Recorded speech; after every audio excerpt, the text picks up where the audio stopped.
Welcome to episode 362 of the DFO Rundown presented by Bet365. Download the app today and use the promo code NATION, N-A-T-I-O-N, to get in on a huge range of markets. Whatever the moment, it's never ordinary at Bet365. We've talked about the chase for Ovi. You can get in if you think you know the game where he will score his 895th goal, 12 away. Check it out at Bet365. I'm Jason Greger alongside Frank Seravalli. And Frank, of course, we've got trade deadline 8 days away from us recording this on Thursday. Of course, trade deadline next Friday at 3 p.m. Eastern, at noon Pacific, 1 Mountain, 2 Central. And we'll get to a lot of trade talk, but let's start the show.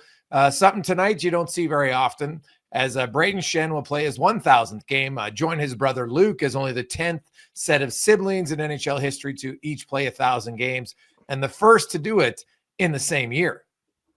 Yeah, also a timely connection news-wise, because there's been lots of buzz and talk that the Schenns could be on the move and potentially reunited. I tend to believe that's a bit of a long shot. First off, I think Brayden Schenn is very happy in St. Louis, where he's the captain and has set down roots with his family. He has the full no trade. And yes, it does change to a 15-team no trade list in the summer, which could then essentially force him out if the Blues wanted to do that. I don't think they're jonesing to do that. I think they're gauging the value on everyone on their roster. Quite literally, there's nothing that's not for sale in St. Louis. And that's part of the thought process, whether it's Pavel Buchnevich or I'd say even Kyrou and Thomas, like they'd have to consider that as well. People have talked about Binnington, Parayko. Parayko's, I think, the least likely of everyone on the team to be moved, but that's where things stand. And of course, Luke in Nashville doesn't have any no trade protection. He could be moved at any time. But the other part of the brothers reuniting conversation is they've already done it before. And they did it at a time for 3.5 years where they didn't have kids and families yet. So I don't know that everyone wants to kind of pull up those stakes and do it just to do it. As fun as it would be, they had that experience already. Yeah, it's a great storyline. I don't know if it's overly realistic. The cap hits, like to smash those two cap hits together and add them to one team. I mean, you're talking about nearly a $10 million swing. Yeah, I think it's I know the cap's going up, but it ain't going up that much before next Friday. That's for sure. So kudos to them. Be a fun night to see Brayden hit game 1,000. The Blues, I guess, Frank. They're still around. They're 5 points out of the playoff spot. They got Calgary and Utah between them and Vancouver. So I don't think so. But now you mentioned, why do you think Parayko is the least likely? That's the least guy they want to move, or do you think there's the least interest? Well, I think that's the least guy they'd want to move.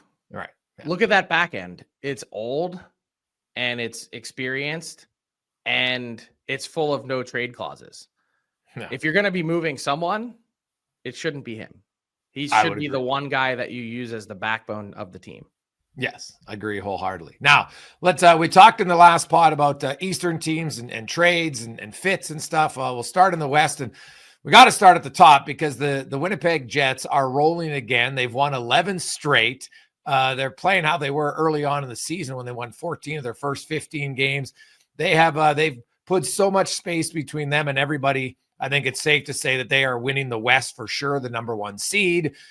Just a matter of, will they beat Washington overall for the President's Trophy? Maybe. But the Jets, as good as they're playing, some would argue, hey, don't disrupt the chemistry. I could see that argument. The other one who says, hey, you're this close, you got to go out and get a second line center.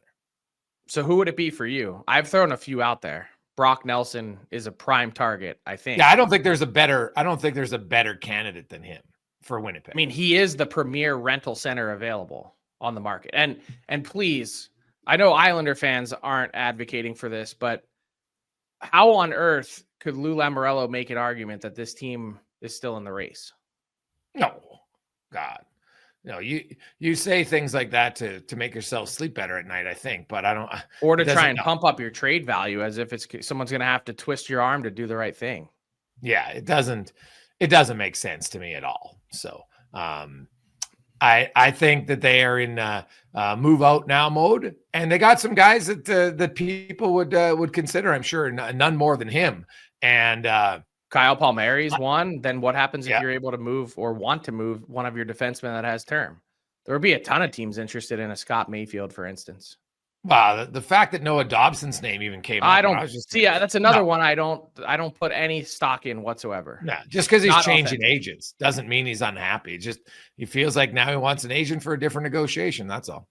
Well, but not only that, but if you're the Islanders, why are you moving him? You've got makes such no a sense. lack of high-end skill. Yeah. How do you trade him? You might as well No. pack it in for the next 7 years. Yeah. Yeah. The Let only me way ask you're you this, trading. because this just came to mind. In terms of teams and where they're heading next, which manager is on a bigger hot seat? Lou Lamoriello or Don Sweeney? Which one? Well, maybe not a hot seat, because I don't know that Lou Lamoriello feels heat. Yeah. He's Teflon because of his track record and history. But which team is more likely to make a move this offseason in the general manager position? I might say the Islanders, because they've been in a longer position like this. In Boston, it's not necessarily the GM's fault that, your Bergeron retires, Krejci retires. Like you can now, obviously the Lindholm. It trade is the general manager's fault, though, when you bring in Yes. Elias Lindholm and Nikita Zadorov and pay them that much money, and Yes. they don't solve any of your problems. Yeah, I think they're hoping that, hey, sometimes after 1 year, guys get better. I would think Don Sweeney is going to get a little bit more rope than 1 year. Like the Boston Bruins have been the best team this century. They got the most wins by significant margin. I know they've only got one cup, but if you just look at consistency, they've been there. Like they've missed the playoffs, Frank, years when they had like 94 and 92 points. But that also speaks to the standard that they have, which is a season like this one isn't really tolerated. Yeah, I guess they could do it. I'd probably be surprised, but again, you know what? Hey, sometimes I get surprised when you see a coach fired after 1 or 2 years. So no one's oblivious to it, but it seems more the coaches that get the quick axe after a tough year than the manager. Okay. What about Buffalo? But I would say the other ones are Buffalo and Seattle, and that's it. Yeah. And I asked the question now. You could say, oh, Frank, why are you asking this? You could ask it in April. The point is, will any of those managers approach this deadline with a different sense of urgency given where they might be? I would say that's always a good question, right? Like if you think that you're going to make a change in the offseason, Frank, why would you have those guys then run your trade deadline? You're preaching to the converted here. I say this all the time. It's the same people that are like, well, if this team loses the game tonight, they're going to fire their coach. Well, then you've already made your decision. If you're going to fire your general manager, why put him at the controls of a potential $100 million swing at the deadline, all things related to business? Yeah, unless they basically, they're the GM in turn, but any move has to be approved by everybody else. Then, again, you've made your decision. Yes, 100%. So I look at Buffalo and 13 years without the playoff, coming on 14. Like, their only thing that saves them is the Jets are equal in their race to see who can break the longest drought. That's the New York Jets, obviously. Yeah, in NFL. I think Buffalo's probably a place that has to make a move. Like they didn't really have to make any improvements. Now, I don't necessarily blame the GM. I look at their entire staff. I don't think they have a ton of experience top to bottom, and I think that's been a mistake overall. Seattle. Come on. How do you go through this entire year at the bottom of the Eastern Conference and not make a single move? Yeah.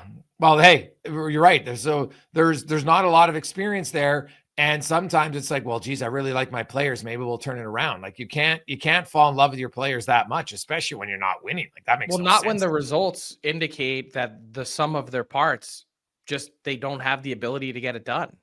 Yeah. Yeah, Buffalo, if I had to pick, would probably be the one that would go first. Seattle, Frank, Seattle's right behind them to me. Yeah, I think this is their plan. And this has been their plan since the day one. If you look at how total mediocrity. Yes, I thought it was, they elected to go slow build, right from their expansion draft. I know. Hey, speaking of Seattle, have you noticed Shane Wright? Yeah, I have. Thank you. I want to get your NHL guy to send me a note, but I look at the Seattle. By the way, and remember what was said though, that he won't get to the ceiling at 57 points. That's what I said. That's what I said was the no. You guys mocked me saying that Beniers is infinitely better, is always going to be better, and Wright's never going to be saying Shane Wright. Yeah, I said he will not get to the ceiling that Beniers already got to, which is 57 points. Okay, well, you know what he has in his last 40 points in 40 games? 32 points, which puts him on pace for in a full season. I guarantee he'll have more than 57 points next year. Okay. Yeah. But Seattle. You did see where Beniers is at right now, and you know that development is not linear, right? Oh, I understand it, but I just like Shane Wright's game. That's all. Okay. I think it's better overall. And I'm not doubling down. I'm just reminding you what the terms were. Yeah, but just remember, you guys mocked me endlessly, saying it was a terrible suggestion to even think that Shane Wright would be as good as Matt Beniers. So, looking at Seattle, and I see a team that has lots of veterans, Frank. They're like the Islanders. Not much different. They got a lot of veterans who are past their prime with contracts that are untradeable. They're worse than the Islanders. They started with a clean slate. Yeah. They're way worse. Yeah. They're in a worse predicament. They have no top end talent. Unless you want to include Wright in that category. Is he on track to be elite? Nah, probably not elite, but he keeps They track. don't You never know, he might be. They don't have one elite player. No. Like the Islanders, they don't have one in their pipeline. Where are they going? Well, that's what I said. To me, them and the Islanders they can look in the mirror and it's the same thing. So, like if you're Seattle, I know Jamie Alexiak's name's out there.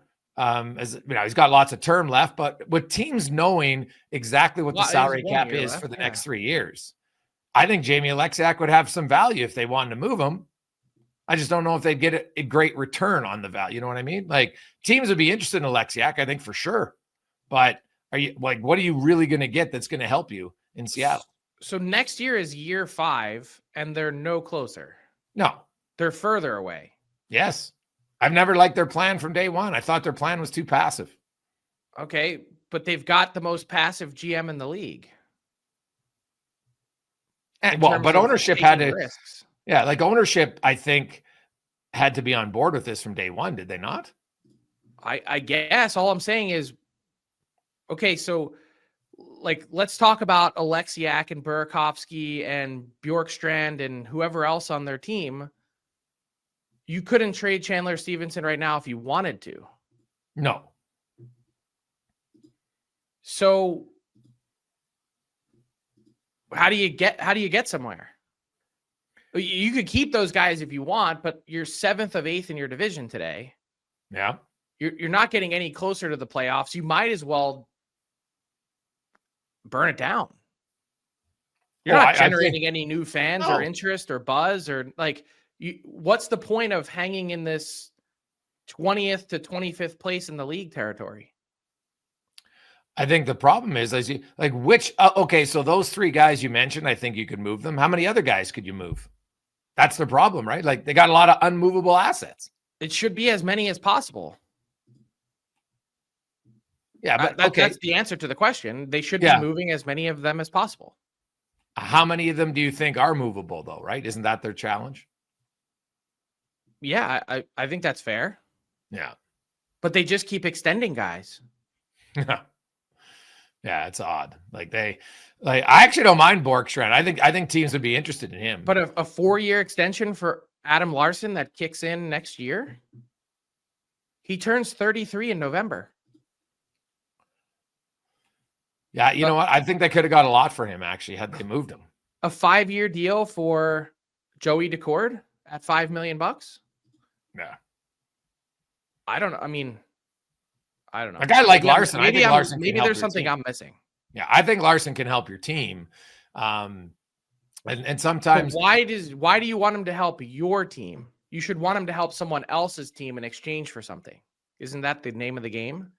Sometimes, but I argue sometimes the bad teams, the reason they stay bad longer is they give away good players. Like, so you trade Larson, what would you get? Let's say he didn't have a contract, right? And he's a free agent now. You get a first rounder and a prospect, right? Which isn't going to help you for probably 5 years anyway. Right. But that's their challenge. So yeah, it's a buddy. Isn't purgatory that in the the hope NHL. of that first rounder better than the malaise? It's just a philosophical conversation. Like, I look at Larson, and I think Larson's a really good number 2 defenseman. Okay, well, all right. Do you? I think he's good. I think 2 is a little bit of a stretch at this stage of his career. He's a quality second pair defenseman, is what I would say. I think he's a number 2 on a good team. You have a puck mover. He's not even close to being paid like a number 2. So the rest of the league or the marketplace doesn't look at him as a number 2. Yeah, I think he's always been a really good value contract, actually. Brandon Montour is a number 2. And is paid like a number 2. Yeah. I look at very different players, right? Like if you want a puck mover. You're talking about how you slot out a team, right? Yeah.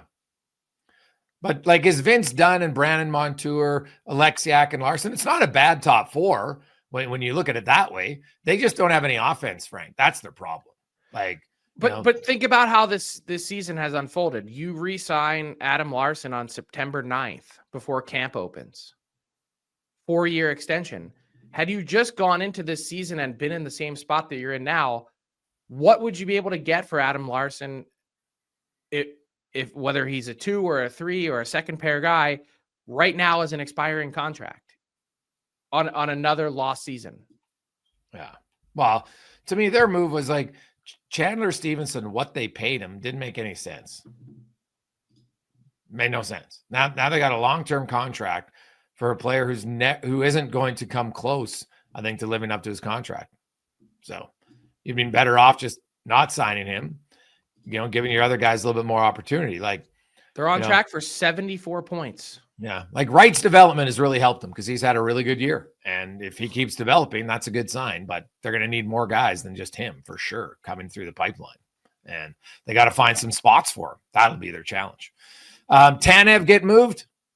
Let's stick with Seattle, and then we'll move on. Tanev getting moved out of there? I think almost certainly. Yeah. Any team you see as a fit for Yanni Gourde as well. Yeah, well, Yanni Gourde, they put him on retro LTR. How do you think that impacts his trade value? He's on LTR back until January 4th. Yeah, it doesn't at all. He can come back at any time, and this sounds like there's a push for him to play 1 game before the deadline. All right. So, yeah, it seems a lot of interest in him. Almost, if he does play, I'd say even if he doesn't play, almost assuredly going to get moved. It'll just lessen the return. Well, that's what I was just going to say. Like, that, when it rains, he's that close, whether he plays or not in the last game, someone's going to acquire him. There's enough. Yeah, I think they'll acquire for the player. But if Yanni Gourde had been healthy for the last 6 weeks, Frank, his trade value is probably going to be higher than what it will be between now and next Friday. It would be, but it wasn't. Look, his numbers are way down, and his speed, his skating has really dropped off. Yeah. So I mean, look at his minutes. The minutes alone are a great indicator. I know new coaching staff, but he was playing 17:30 a game last year. He's down 2 full minutes a game, and he's down 3 minutes from when he arrived in Seattle. Yeah, like that. Pretty big indicator. Like, honestly, is he getting you more than a second at the most? I think if he was fully healthy and in, former 2-time Stanley Cup winner, in a short center market, thin center market, I'd say, yeah, he's probably getting you a first. But right now, you're probably looking second. Yeah. So the Jets obviously need a second line center. Do you see anything else that Cheveldayoff might do? Will he get a depth defenseman? Would he shoot a little bit bigger? If you're gonna go do it and spend assets, like, go get someone. Yeah. So here's the thing: like, you talk about the Jets regular season, and I don't want to say like I can't get excited about it, but I have a lot of the same feelings that I do about the Leafs. Like, you got to do it in the playoffs. Another great regular season really doesn't impress me that much. I can understand that, especially after how they lost last year by getting demolished by Colorado. But You can always learn from that. The thing about the Jets is we're talking 7 years of not doing anything. Yeah, well, they made it to a conference final once at least, right? They haven't made it since then. Oh yeah, I guess that's right. It was 2018. It was 7 years ago. Yeah, they're in that situation. I think like when I look at their team though, like they have a lot of things that I say, okay, come playoff time, they shouldn't just wilt. Like they've got, Adam Lowry, they've got some toughness, they got skill down the line. If they get a second line center, they should have enough offense to match other teams. Like Kyle Connor's pretty much a lock, 35, 40 goal scorer. Mark Scheifele's a really good player. Like they have the piece. I really like their depth, Gabe Vilardi. You look where Iafallo's playing. He's a pretty decent player down your lineup. So I really like Winnipeg's depth, but it's fair to say, is there a mental hurdle for that group? I think the advantage that they'll have this year, Frank, right now, they're going to get the second wild card team. And so they're not going to have to play a Vegas or a Colorado early. And I think that might help them. Like, no offense to Calgary or Vancouver or Utah, but they're not going to come in and potentially push you like Colorado did last year or even Dallas. I agree. Yeah. And they could use that to their advantage. I also think you come out of really not all that different than Toronto, not to like push the narrative, but you come out of Four Nations Faceoff in a big game moment with some mixed feelings. On the one hand, Kyle Connor, your sniper, is a healthy scratch for the U.S. in the championship game. On the other hand, Connor Hellebuyck atones for a really rough first-round playoff series last year and has a fantastic tournament and is beaten by the best player in the world cleanly in OT. I mean, where do you come out on the vibes related to that? Or does it have any, like, we're always trying to draw the same connection to Toronto. Like, hey, what does this mean for Mitch Marner? And what does this mean for Austin Matthews? And like, will they attach confidence to the way they played in big game moments? Well, maybe it helps them. I look at the Jets as a team. It wasn't just Hellebuyck. Like, they got steamrolled as a team. So I think they could learn from how they played. They were a really good defensive team and then just got obliterated. So why did they? And that's what they have to look at internally. I thought, Colorado had a good game plan. Kevin Woodley's outlined it many times. Every goalie has a weakness, and through screens, get traffic, because Hellebuyck tracks the puck so well, get in front of his eyes, you'll have a chance to beat him. And that's what Colorado did. And so they had a lot of tips and deflections and stuff around the net as well. So I would think whoever plays them, that's going to be their game plan, right? Can they do it? It's another thing. But I look at the Jets, and I think sometimes you want to say, hey, we've had a really good year. Last year. And our team, you can always, sometimes you need to get kicked in the teeth, right? To learn how to do it. So I think they would take last year as, like, they got embarrassed, Frank. Like, sometimes you lose a series, play well, and you lose. They didn't. Like, they got steamrolled. And in a weird way, I think that might be better for them. Like, I think they'll be hungry to prove that was the low of lows for them in the playoffs. Agree. But the other part of this is they got to do something. Yeah, they got to get a second line center. I think that'd be a fail. I'm not talking deadline. They got like another first round flop or another non-deep playoff run.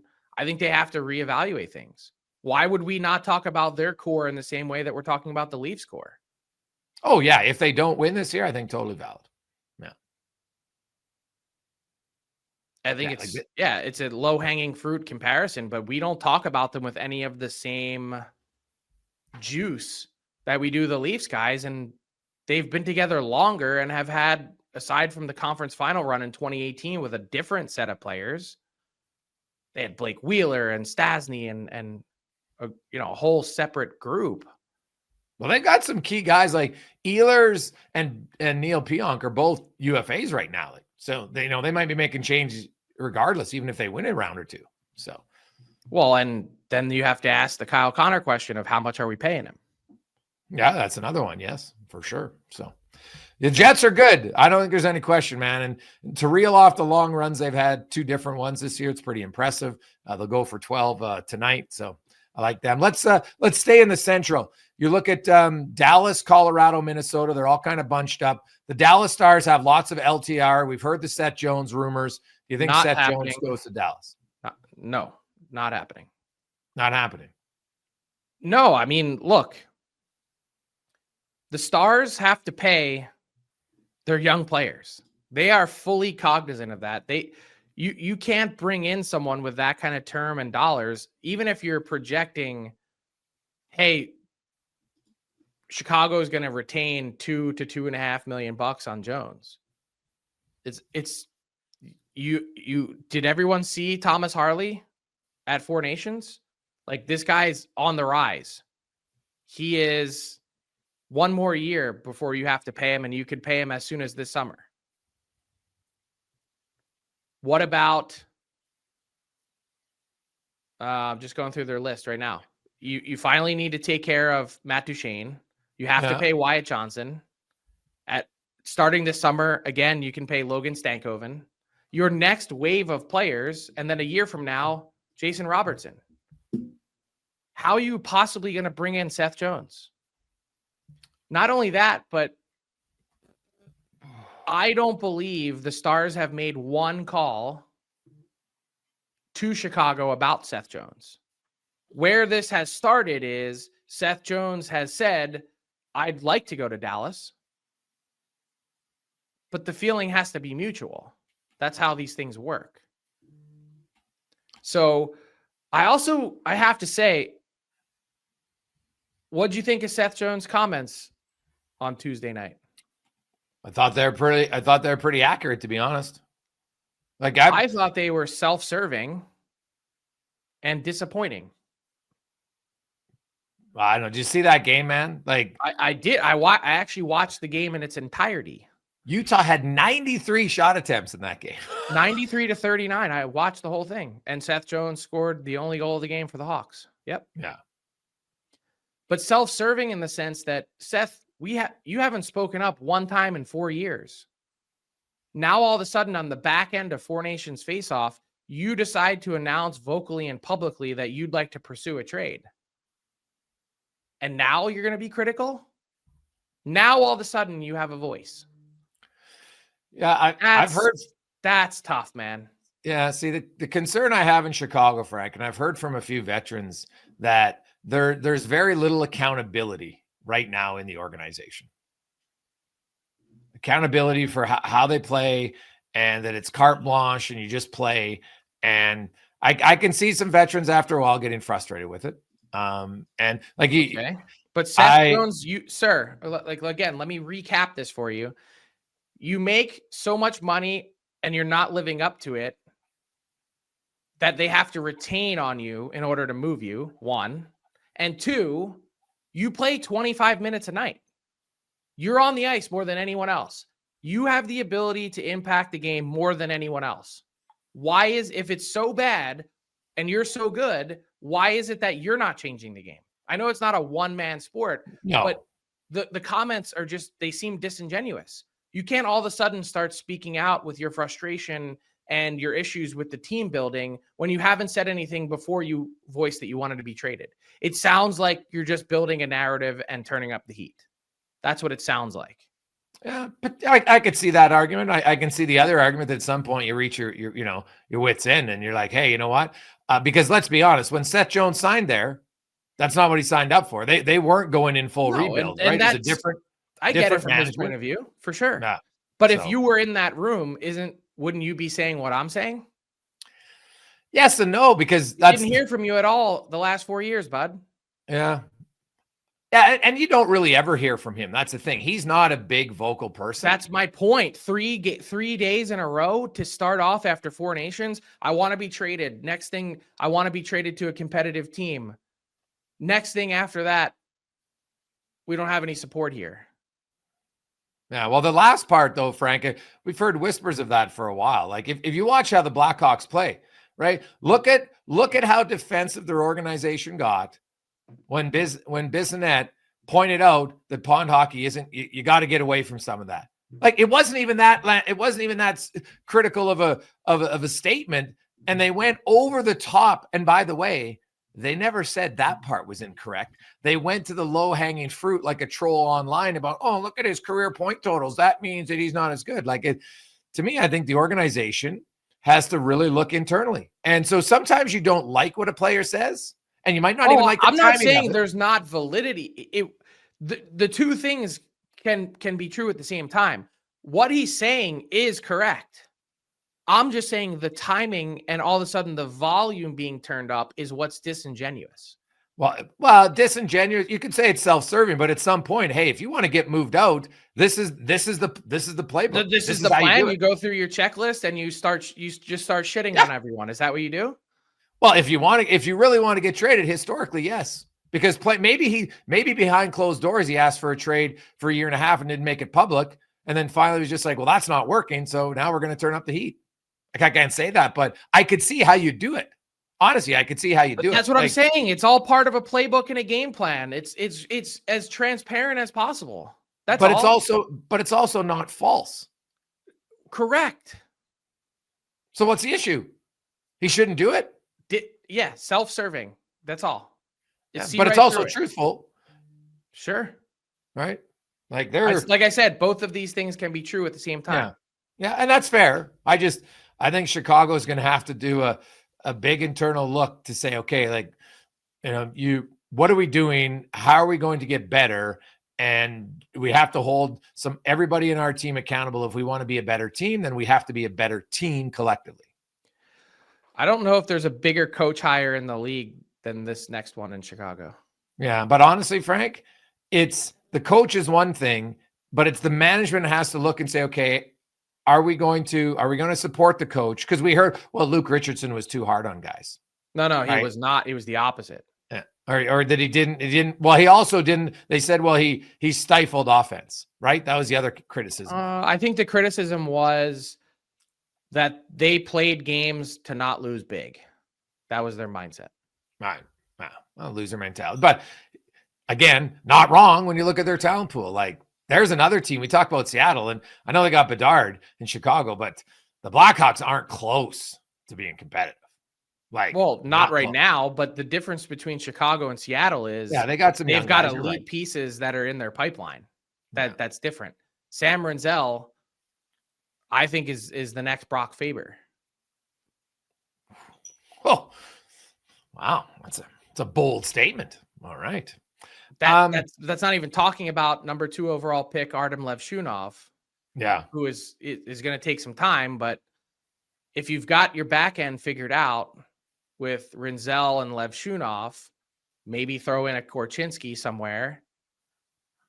You've got Bedard. Actually, I like Vlasic. He's their best NHL defenseman right now as a young guy. Vlasic is tremendous, but then throw in.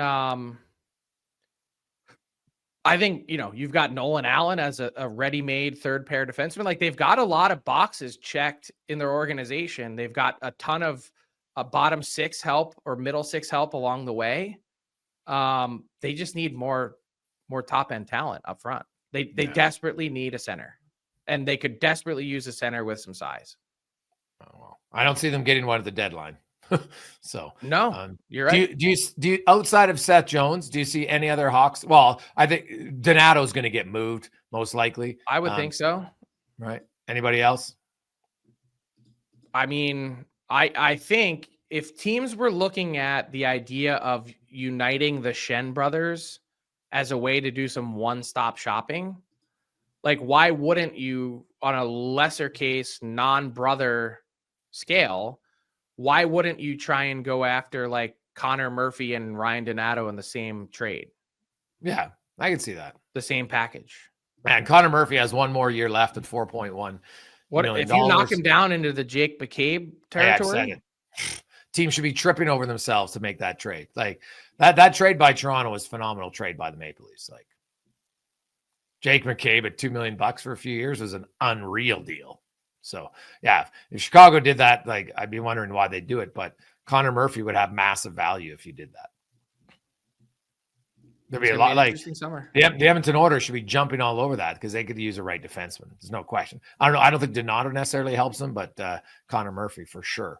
What about Colorado, Frank, and and Dallas? Really, like, Dallas, they got all this money. Are they going to use any of the LTIR? And then what do you think Colorado does? Well, I think they'd have to be planning to use the Landeskog LTIR money. I mean, he has not been, like, think about the arc of this season. They're holding out from spending it because what if he comes back? This isn't a guy who has strung together a full week of practice. And they poo-pooed my report from earlier this season when I said that the issue for Landeskog is that he skates hard and then the knee swells up. They said, no, that's not the case. Okay, well, why doesn't he regularly participate? What's holding him back from stringing together a week, then 2 weeks, then 3 weeks of practice? Something is. What is it? Yeah. We're 2 calendar years. He hasn't played since 2023. Yeah. I don't think they can keep waiting for that. It's just, that's what I'm saying. If you're them and you have I'm not saying you spend it negligently, but if you have a legitimate chance to bring in a difference maker, you're spending that money. And what's anyone going to say to you on the back end of it? Oh, like you're stuffing Landeskog on LTIR and you're going to magically have him reappear for the playoffs. Like he hasn't played in 2 years. Yeah. What are they going to say? Oh, 100%, man. I look at Dallas, I look at Colorado, and I look at Edmonton. I put Edmonton in the exact same category. You got LTIR money for Kane, you use it. I just don't think that's how they view it. Yeah. So the other team that's interesting are the Minnesota Wild. And Bill Guerin is never afraid to make a move. The Wild are right in the mix to be a playoff team. They're right in the mix, battling with Dallas and Colorado for second in that division. You've mentioned Brock Nelson, and there's been people connecting him to Winnipeg and Minnesota because they're both close. And do you see the Wild? The Kaprizov. I wondered if the Kaprizov injury tempers potentially what they think of doing. It should. I mean, look, they struggle up front a little bit at times. They've got guys that are hard to play against. Joel Eriksson Ek is a fantastic example, a horse of a human being. Yes. But guys that can consistently create plays and put pucks in the net. Yeah, they could. Well, Brock Nelson, checks a lot of boxes for that reason. I get it. Get him out of the island where their power play and how bad it is seriously hurting the numbers and production this year for Nelson. It's clouding it for Nelson and Palmieri. You look at their numbers this year and you think, man, these guys are getting old. They must be slowing down. The actuality is, if you watch their game, and I pulled clips from so many games, their game hasn't changed one bit on the island this year.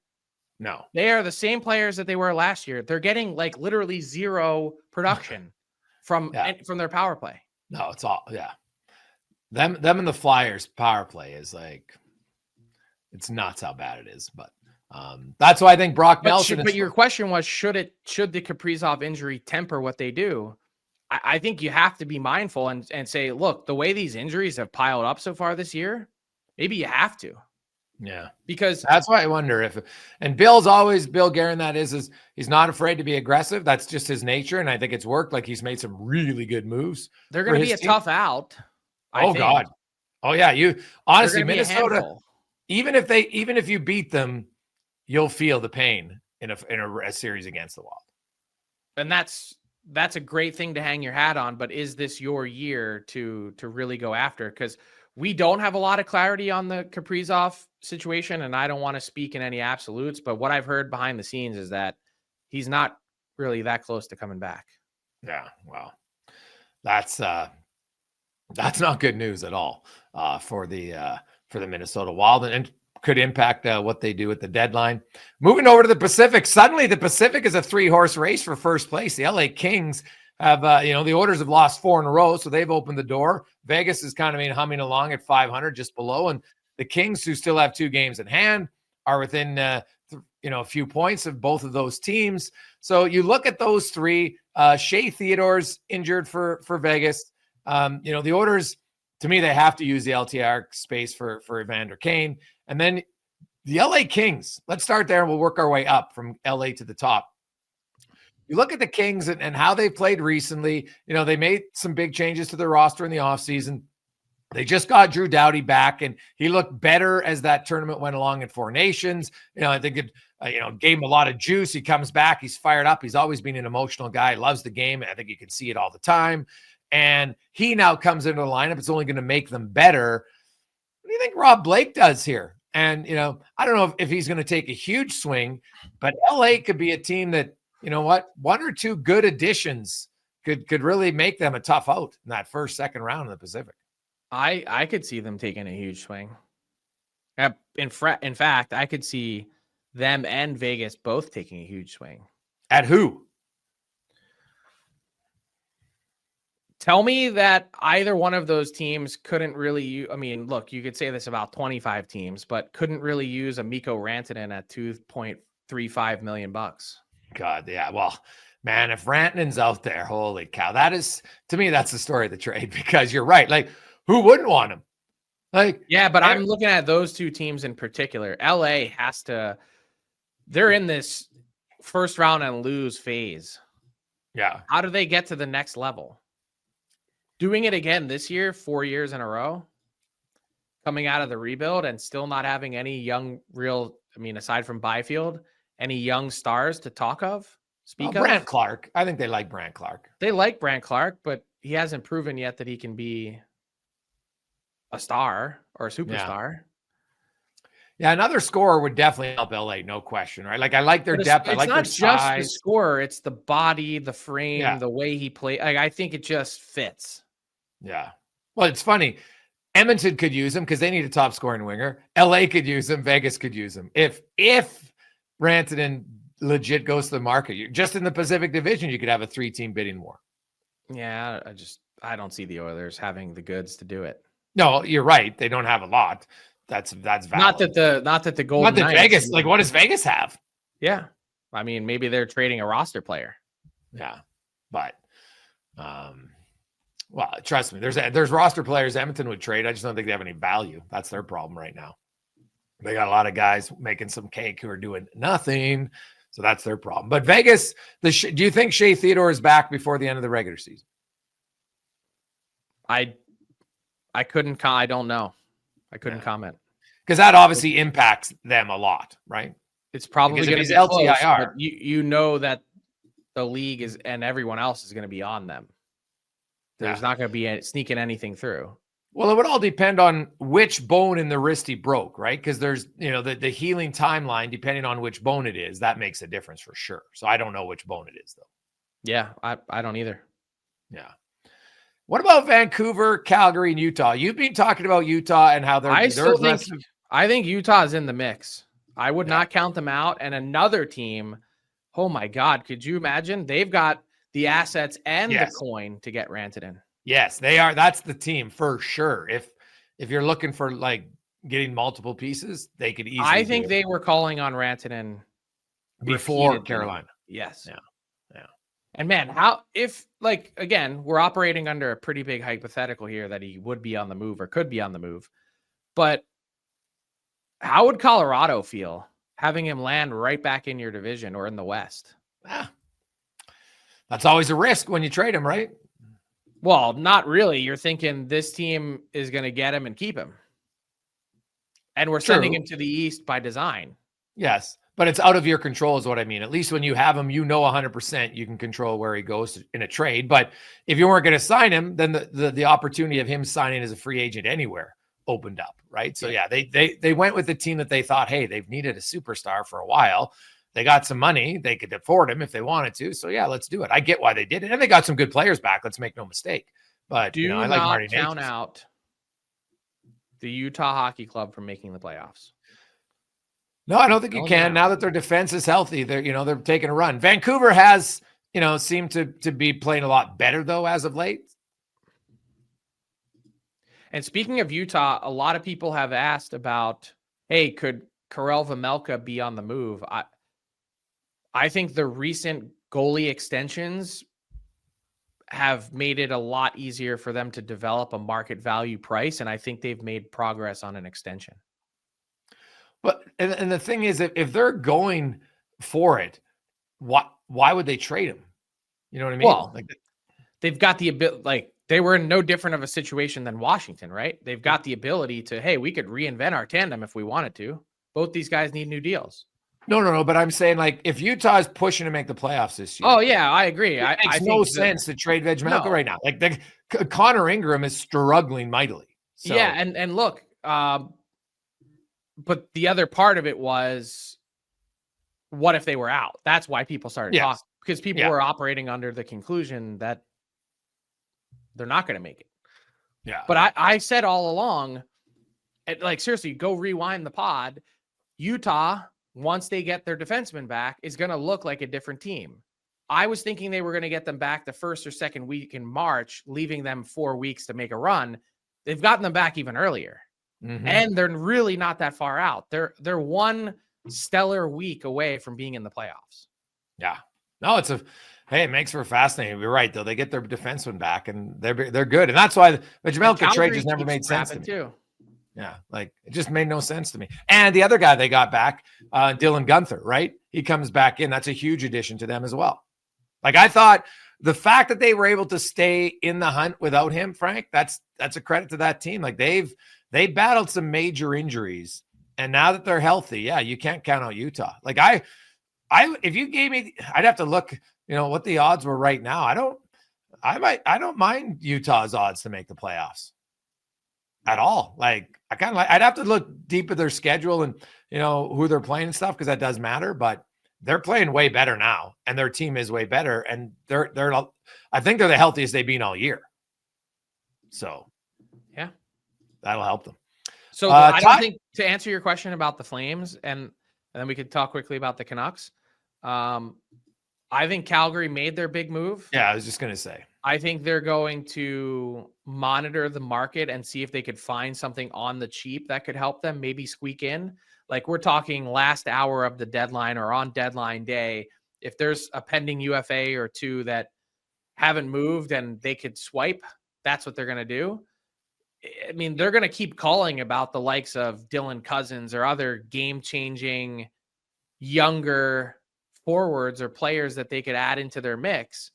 But if nothing materializes on that front, like, don't expect them to be a big player in the rental game. They're not going to be shipping out future assets to do it. But if they could help on the side, on the margins, that's what they're going to try and do. Yeah, I would agree with that wholeheartedly. What about the Canucks?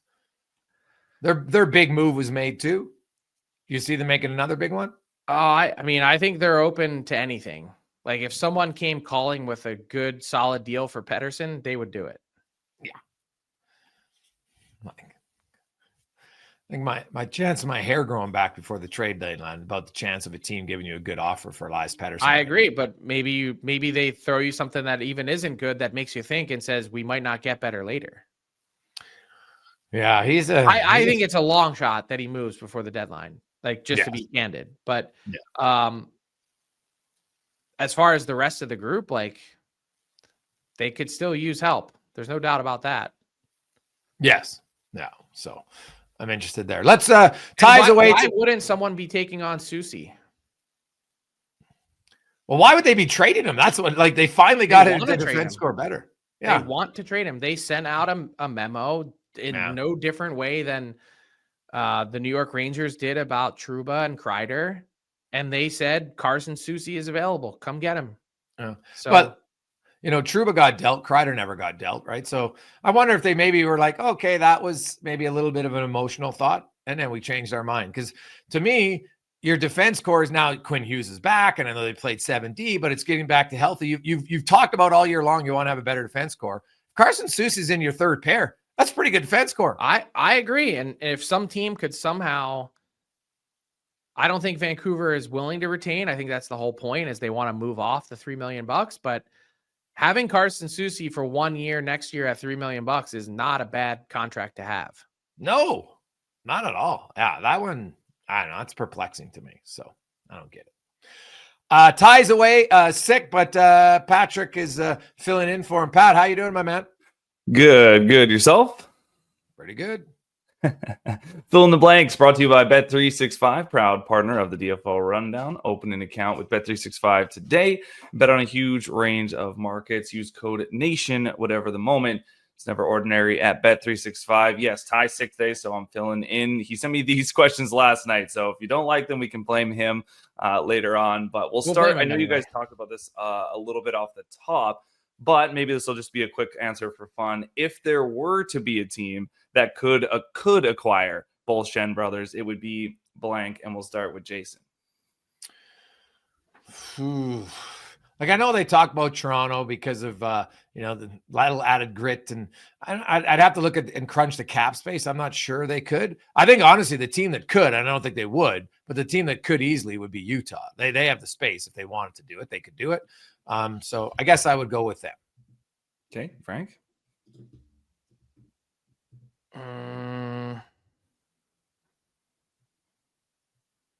They don't have the cap space, but I was thinking one team that could actually use them would be the Ottawa Senators on both fronts. Well, yeah, their uncertainty down the middle right now with Pinto and Norris injuries, and that hurts them. Another team would be Winnipeg. They don't have the cap space now, but they have it for next season. They've got $26 million in space. I don't see Braden waving to go to those places. So maybe that's just me. Even though he's a proud Saskatoon native, I don't see it. Yeah, I think that's fair. We can move on to the next one. The team who you think will improve themselves the most at the deadline, or the team that is most equipped to make a big splash, is blank. We'll start with Frank. The team most equipped to make a big splash is the Winnipeg Jets.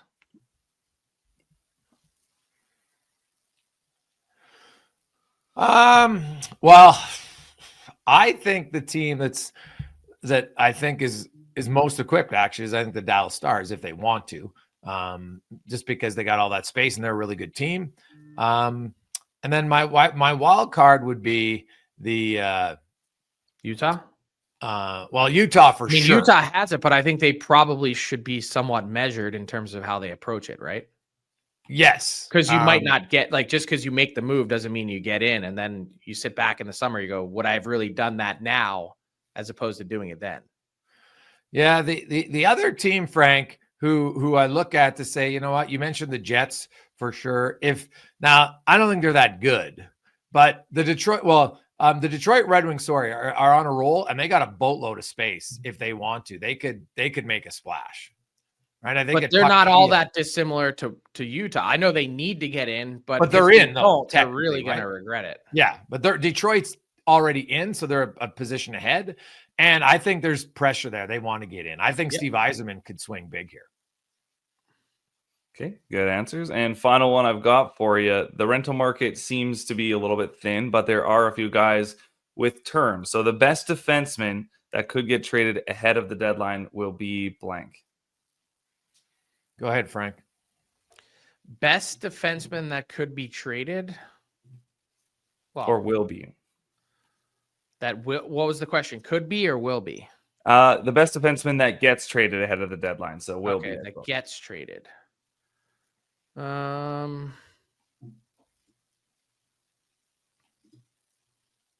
Just scrolling through my board. Make sure I don't miss anyone. That will be traded. I've got some here.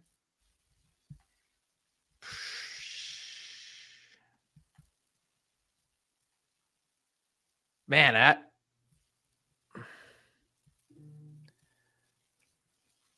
it's hard to say definitively. I'm going to say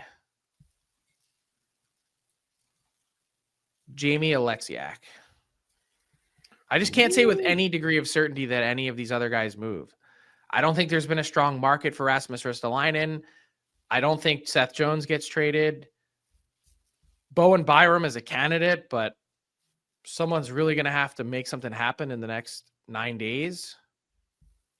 We just talked about Susie. I mean, we talked about Connor Murphy, Ryan Lindgren, Erik Karlsson, who's taking on that contract. I mean, Brian Dumoulin, Ivan Provorov, David Savard, Zach Jones, Ryan Suter. That's the list of defensemen on my board. Yeah. So who are you picking? I said Jamie Alexiak. Okay. I'm actually going to go because I want the big swing. I think Seth Jones will be the guy. He's going to say 3 more things before the trade deadline. Fire Frank up, and then he'll get dealt. It's not firing me up. I'm just like, it's transparent what he's doing. Just understand that there's an agenda behind it. That's all. Buddy, this is a great playbook. Just do it. Why not? But honestly, I think Seth. And the other thing is, Frank, you get Seth. Even if they retain only $2 million, I don't think they're going to retain a ton. But at $7.5 million, I think Seth Jones, they have been so bad that it's hard for any player to look good on that team. And I think Seth Jones could help a team. I really do. Okay, I'm just going to throw this at you. So everyone knows that Chicago is willing to retain some money. And I think everyone understands that somewhere in that $7 to $7.5 million range is what's going to happen, or what is on the table. Why isn't there more interest? Well, I think there might be interest. It's just like it's been pretty quiet. Haven't you noticed that? That's what I'm saying. It is quiet, and I think the whole market has been quiet until yesterday. Yesterday is when phones started buzzing again on Wednesday for whatever reason. Not Monday, not Tuesday. Everyone was just coming out of Four Nations. I don't know if they had meetings or what, but it started to percolate on Wednesday. I just don't have any indication that anything's percolating on Seth Jones. Okay. Well, we got 8 days, which is, we all know things can change quickly in that regard. And so Seth Jones is still my answer. I think he's going to get moved. I think he's going to help a team. Fair enough. Yeah, it should be interesting down the stretch here. That is Fill in the Blanks, brought to you by Bet365. We didn't talk about the Oilers, Frank. What do you think they do, and how aggressive is Stan Bowman going to be? I just don't. You have presented it as, and I've listened to the clips on your show at Sports 1440. You've presented it as a foregone conclusion that they will be spending that LTIR money. I just don't see it the same way. Yeah, well, to me, and the reason I say that is I go back to the reason they didn't match Dylan Holloway was they said they wanted cap flexibility, because not matching Dylan Holloway, Broberg made spent sense. The point was to accrue all year, and then they spent it on Klingberg. Yeah, and they spent it on Kapanen. So, although Kapanen was a waiver guy, if he wasn't here, they would have had somebody else here. But I look at this as, to me, so I've been told by multiple sources he's not going to play, and he's not going to be ready in March. So, like, he just started but skating. There's still 2 full weeks in April to play. Okay, but technically not, because by the rule, if he's that horny to play, you could apply, and it's a formality, because he's been on LTIR all year long, that he can go on a conditioning stint while he remains on LTIR. Why is it a formality? What do you mean a formality? The commissioner has to approve it. Yeah, but I talked to 3 different, they're like, well, the guy's been on LTIR for the whole year. Like, no one would think it was. Okay, but if you're healthy enough to play in AHL games, like, people would be crying and saying, well, then you're healthy enough to play in the NHL. You're just stalling to the playoffs. Well, no, why do other NHL guys go on conditioning stints? What's the difference? How many of them have that happen in the last 2 weeks of the regular season when you're obviously healthy enough to play in a professional? Well, healthy enough to play, but your timing's off. You haven't played. Like, the whole point of a conditioning stint isn't about health. It's about trying to get up to speed so you can help in the NHL. Right. Okay. So to me, it's a 10-day window. I'm just telling you that they're not sold and they're not comfortable. And that's fair. They could be not sold and comfortable, but I'd be like, you know what? You sit, and here's the thing. We all know the player's hurt. He's coming off major surgeries, 2 double hernias, and all these torn ab muscles. We also know that this player on the best of days is a wild card. Yeah, I agree with you on that. But here's how I say, hey, you're going to quietly say nothing, or we'll put you on waivers, because now you don't have a no movement clause. Put you on down waivers, the minors, that's not going to help their cap. Yeah, once they go out and spend it, there's no unringing the bell except for trading players after the deadline off your roster with assets attached to have someone bail you out. What does Kane have to gain to come back April 1st to 9th? What does he have to gain? So why would he do it? Why would he do half the things he's done in his career? Yeah, well, I just look at it to me. Like, this isn't just a different conversation. That's all I'll say. Yeah, I think to me it would be a grave mistake if they don't use the money, and they'd be worrying about the worst what if, because no one ever. Anytime people use what if scenarios, you have to prepare for if you have no other recourse once you do it. Yeah, that you have to be prepared for the what if. And again, the worst what if, this isn't a normal conversation. It's not a typical player. Right. The other thing is, here's the truth. You could have someone else get hurt 2 weeks after the deadline anyway, and then they go on LTIR. You so could. I think their team, Frank, right now, their team, they don't have enough energy or grit up front. I don't think they're quick enough up front. And so they've got to address some of their team. I'm still not sold. Bowman all these questions. And you can I listened to the interview. Yeah. I literally hit on everything from Kane to goaltending to defense with Klingberg to team speed.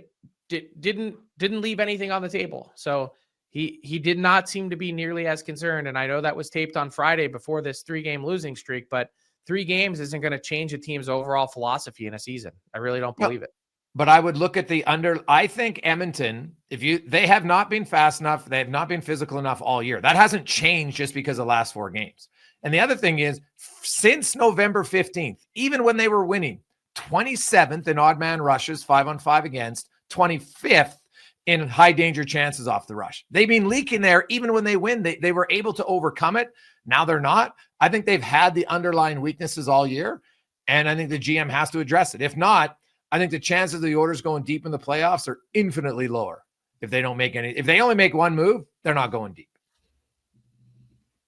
That's how I view that team. I just think they got some areas to improve on their team. They got way too many guys not doing anything. Yeah, there's been way too many guys not doing anything for long stretches. It just got overlooked because Leon Draisaitl is having an unreal season, right? Like, show me a team in the West that doesn't have a flaw, though. Oh no, everybody has flaws, but I think Edmonton has a few more than some of the other top teams right now. That's my concern for them. I just think their advantage. I think everyone is panicking and looking at this through one moment in time. When from November 1st all the way until just before 4 Nations, they were the first or second best team in the league. Yeah, but as I outlined, the weaknesses on their team defensively 5-on-5 have been there since November 15th. They were just able to overcome them. But I don't think that's a recipe for success. You don't win in the playoffs when you're giving up odd man rushes and high danger chances off the rushes at such a high rate. It just doesn't work. So I think they got to improve it. And I think to me, it'd be a major mistake if they don't address it and use the money. And then, you know what, figure it out, worry about it later at the time, because you might not have to worry about it. That's the other thing. You might not be ready. Then you don't have to worry about it. So that's why I think they have to do something. So, like, Trent Frederick checks a lot of boxes for that team. A lot, right? They a 4th line right shot center, McCarron, Jake Evans is a better player, right? And that's the guy quickly for trades. Do you think Montreal ends up moving Jake Evans? Yes. Yeah. Wow. I'd be floored if they don't. And before we go quickly, big weekend set here, Frank. Tonight and Saturday, Detroit and Columbus, 2 teams battling for playoffs. One outdoors. Oh, that's a great. That'll be pretty good at the shoe. Yes, like honestly, like that's for the people going. I think that outdoor game is going to be a great success, and those 2 games have a lot of meaning. Like, I think the 2 games to watch in the next 3 days, definitely Detroit and Columbus are at the top of my list. Like, I can't wait to watch them. Like, those are 2 teams playing well, battling for a playoff spot. I think I love, you know it. I love back-to-back games against the same team. I wish we could see it more often. This is a perfect example of it. Because even if you're not a Red Wing or a Blue Jackets fan, I think you'll tune into part of those games. So it should be good. We'll talk Monday, Frank. Fun question. Any trades between now and Monday? Yes. Okay. I hope you're right. That's the rundown brought to you by Bet365. Thanks for listening. Thanks for watching. What's up, hockey fans? If you enjoyed that video, then you need to be hitting the subscribe button right here at Daily Faceoff. Exclusive interviews and analysis from our hockey insider Frank Seravalli, fantasy updates from Brock Sagan, and a daily live show at noon Eastern, Monday through Friday. You don't want to miss any of the fantastic content, so hit that subscribe button.